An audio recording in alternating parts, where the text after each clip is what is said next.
Welcome back to the STEM Career Accelerator. I'm Bobby Sass. I'm going to talk with you about how to find your new role. This is the first lesson in a series of lessons about how to actually find this new job, how to bring your purpose into alignment with your career, how to apply the things that you've learned about practice so far, and how to deploy your expertise in this new role. So let's learn how to find this new role now. The job search process starts with knowing what you want and setting what you want as your targets. The next thing is actually searching for available jobs. There are different ways of approaching this, so we want to have a strategy for this. And in subsequent lessons, I'm going to talk about why networking first and applying later is really the mantra that I recommend that you have in approaching your job search, that really networking is key to finding an ideal role for yourself. We'll talk about building up your resume and actually sending in applications. And then we'll also talk about interviewing for the job and what to do when you've received a job offer.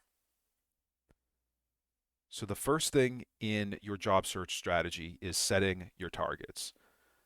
You need to know what industry, what sector, you need to know whether you're targeting academia, government, or industry, and you need to know exactly and specifically what part of the industry, what type of company, what type of agency. You really want to get specific with what your industry sector target is.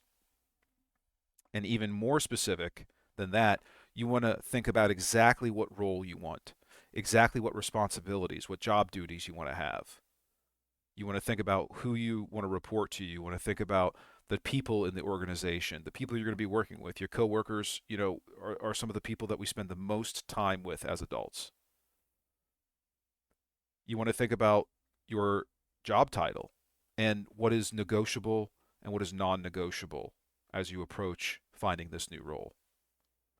You need to define these as narrowly as possible because if you are approaching this with too wide of a net or just doing a scattershot approach of I'm going to apply to a dozen jobs a week or in the next month I want to have sent out 100 job applications, that sort of scattershot approach is the opposite of a strategy. It is not the real way to find an ideal job. It is a way to perhaps find a job, but it's a lot of time and effort to do the scattershot approach.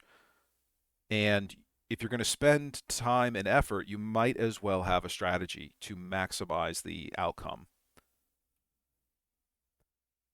Negotiables and non negotiables can be put into two questions that you need to ask yourself. What suits your most important ideals? What suits you ideally?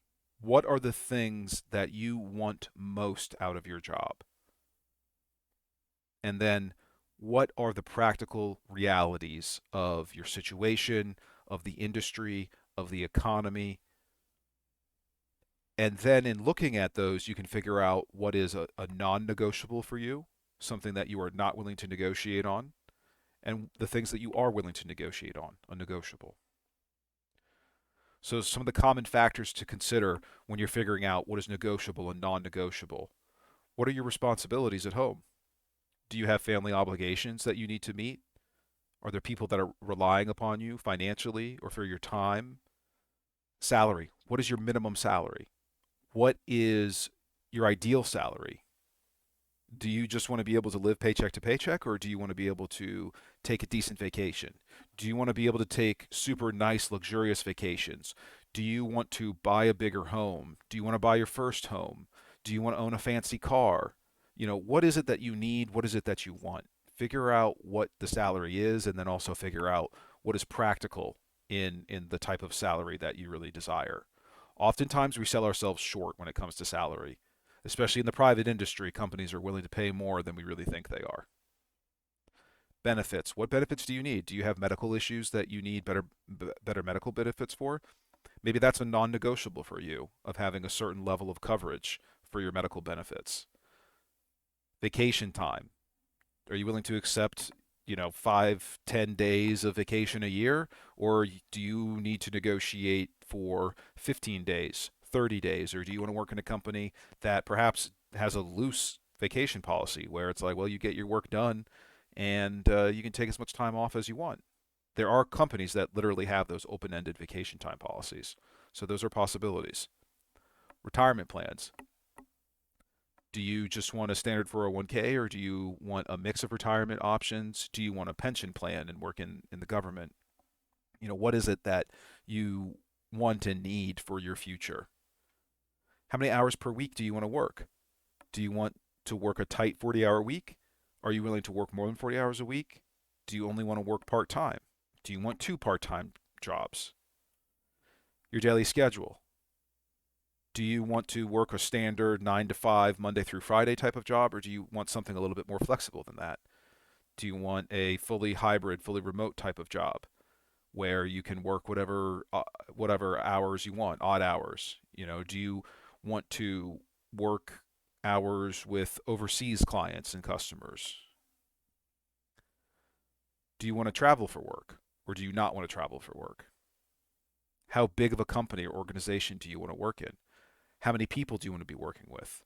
Where do you want to be in the organizational hierarchy?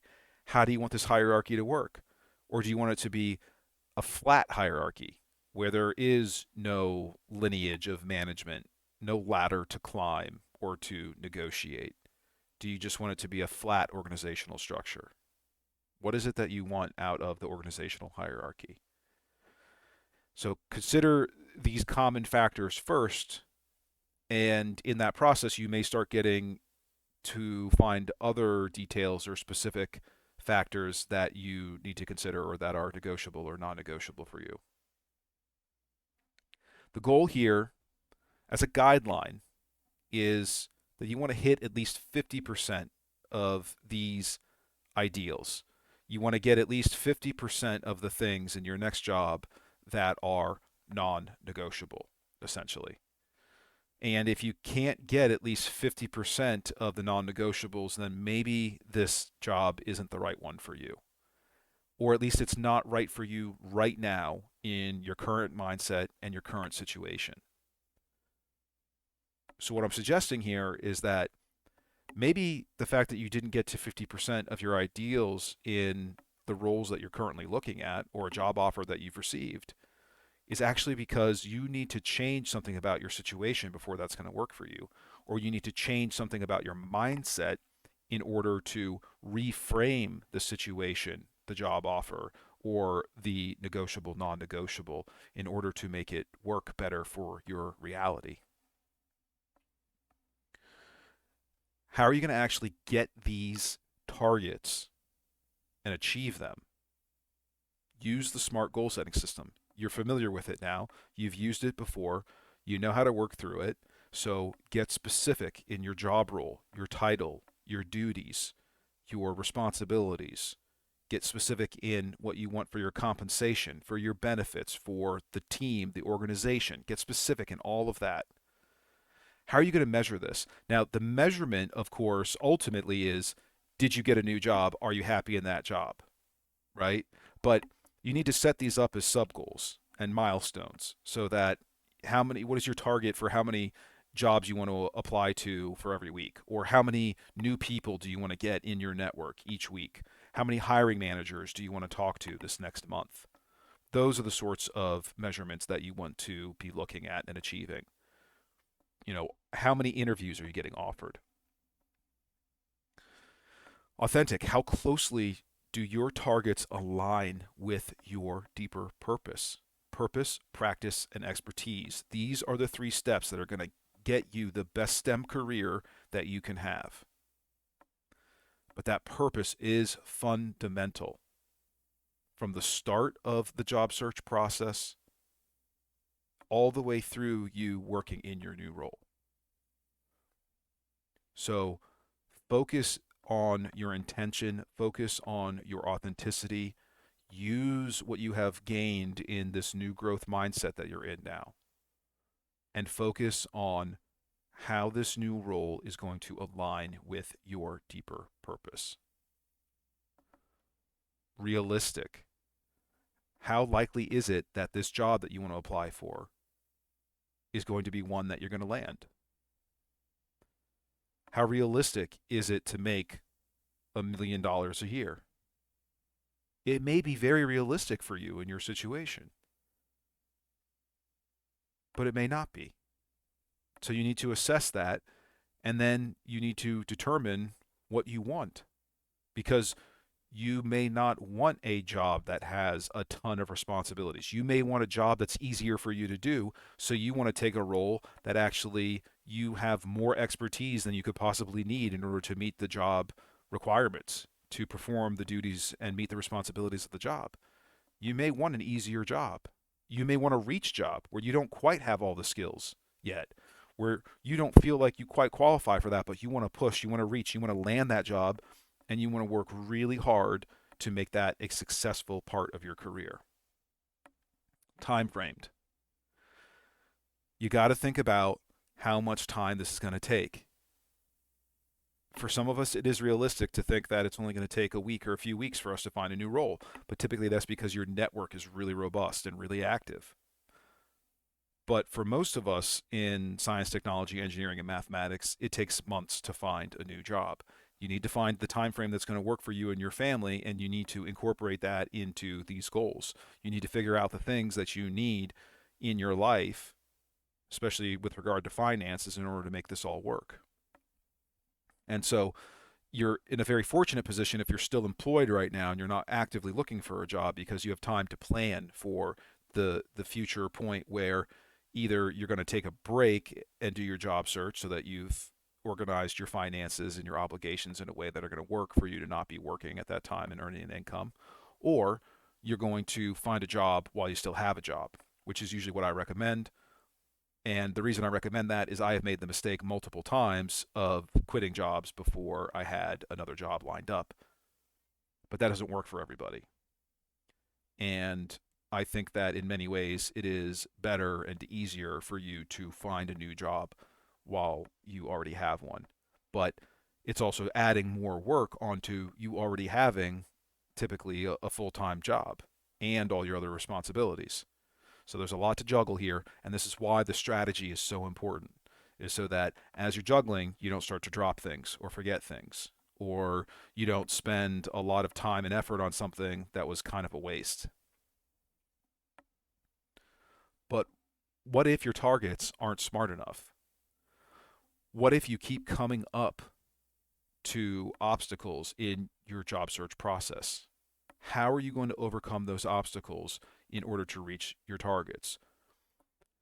A strategy that I like to use is satisficing instead of maximizing or optimizing. So typically, and this is especially true of scientists and engineers, we really like for things to be maximized, for processes to be optimized, for designs to be optimized, for budgets to be optimized. And that way of working comes back into the job search for us. It comes back into the way that we look at our values, the way that we have our mindset framed. All of those things tend to bog us down. They tend to load us up with so many things that we're like, I have to hit 100% of my non-negotiables.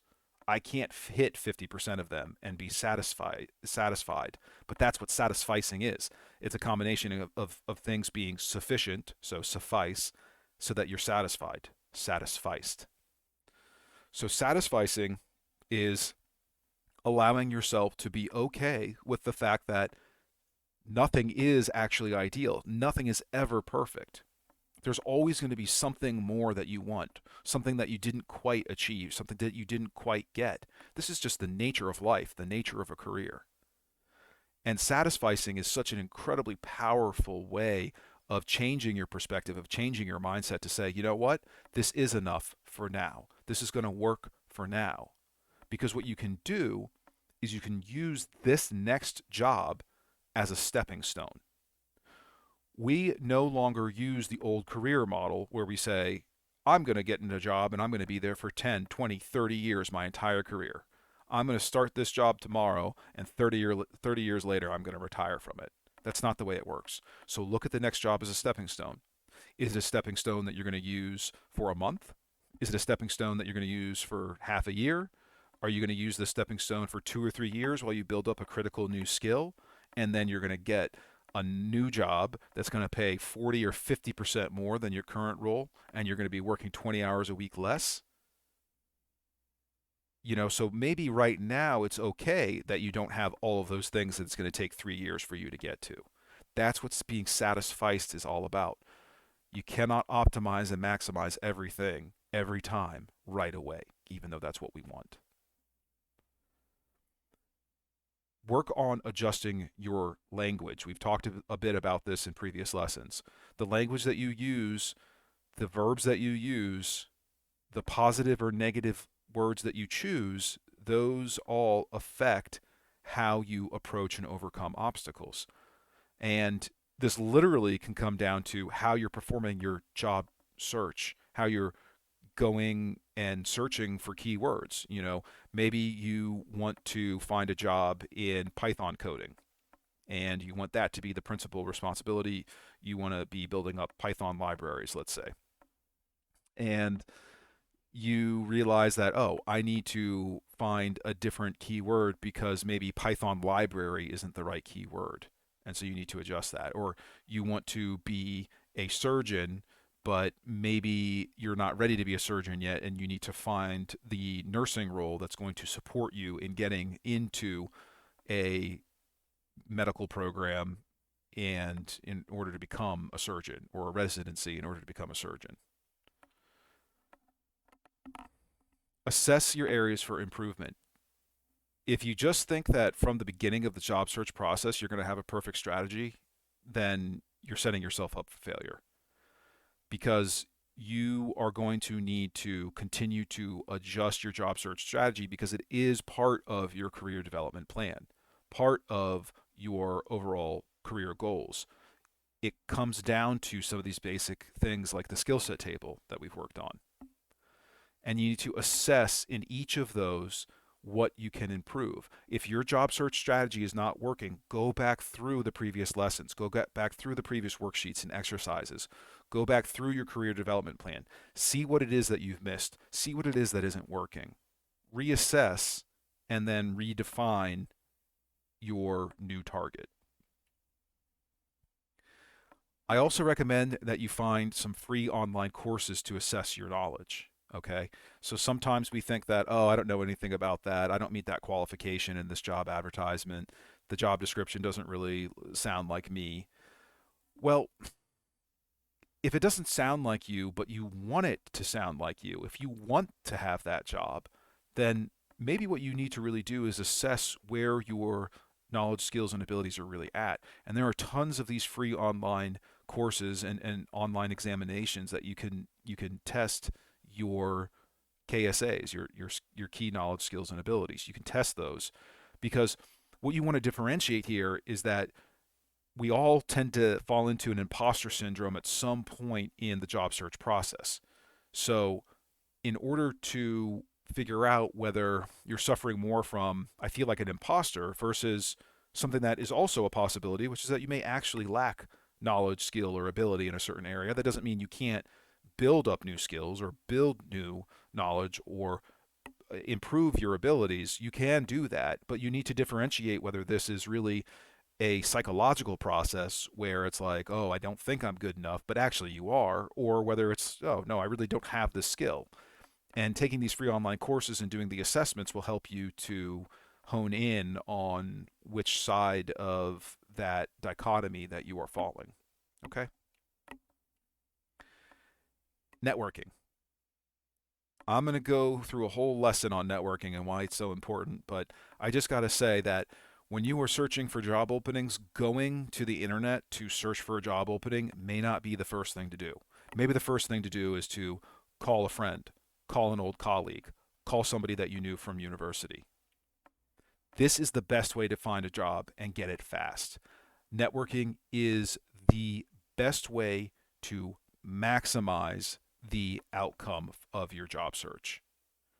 So, just by setting networking as a core part of your job search strategy from the beginning means that you are more likely to have quicker success and better success in finding the ideal role.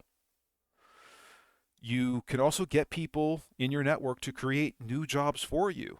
These jobs may not be open yet, they may not be listed online. And if you're not talking to people, they're not going to know that you're looking, they're not going to be thinking about you, and they're only talking to people that are calling them.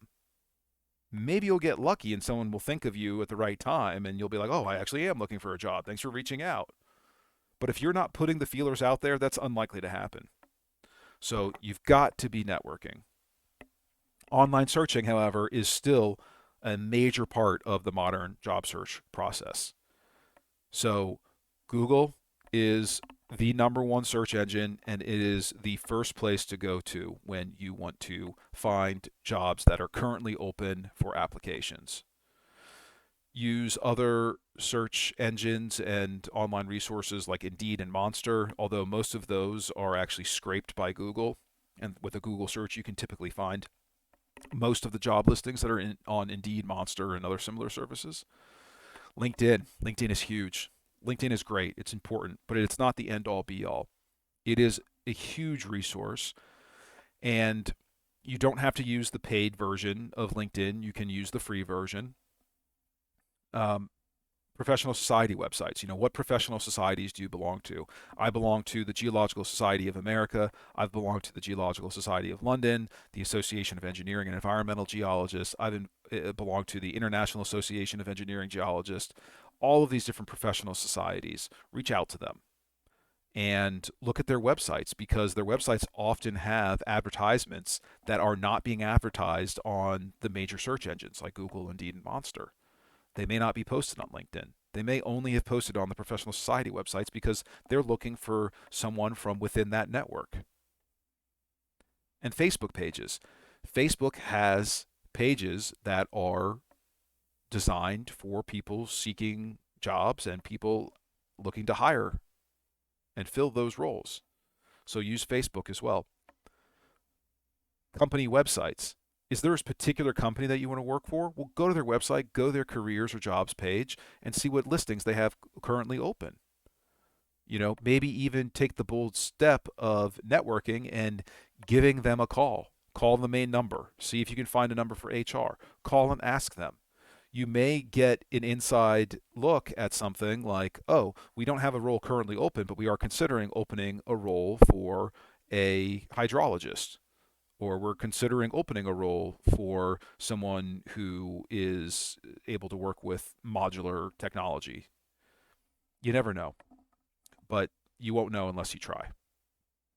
So you could, as a first step, just go to Google and type in something like STEM jobs near me, or put in whatever your particular role is, your particular specialty, and type it into Google. All right. I will see you in the next lesson.